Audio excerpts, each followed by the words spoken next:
సిమిటి లేకుండా ఇల్లు అట్నుల్లో ఇల్లు కట్టి చూడు పెళ్ళి చేసి చూడు అన్నారు.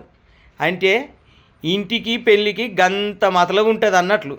ఇగో ఇల్లు అంటే ఇల్లు కట్టాలంటే ఏంది, రాయి సలాక ఇటుక ఇసుక సిమిటి నీళ్ళు చెమట గద గిద గవన్నీ కలిసి నెలల తరబడి కడితే కానీ ఇల్లు కాదు. ఇక మనం ఇళ్ళకు పోలేము. కానీ గజ్జె పనోళ్ళు ఇవేవి లేకుండానే ఇల్లు కట్టుడు సురువు చేసిండ్రులా. 9-10 ఇటుకలంత పెద్దగా ఇటుకలను తయారు చేసిర్రు. గా ఇటుకలకు కట్కాలు లెక్క పెట్టిండ్రు. గా కట్కాలల్లా ఒకదాని మీద ఒకటి పెట్టి ఇరికిస్తారు. గా వాటిని మంచి కూసుండ పెడతారు. ఇక గవి ఒకదానితో ఒకటి కలిసిపోయి అస్తర్కారు చేసినట్లు సాపుగా ఉంటాయి. అయిపోయి గా వాటిని ఒకదాని మీద ఒకటి పెట్టి గోడలు కడతాను. గట్లనే ఇల్లు మొత్తం గంటలు రోజుల్లోనే కడతాను అంటల్లా. ఎట్లున్నది గీకమతు మస్తు ఉంది కదా.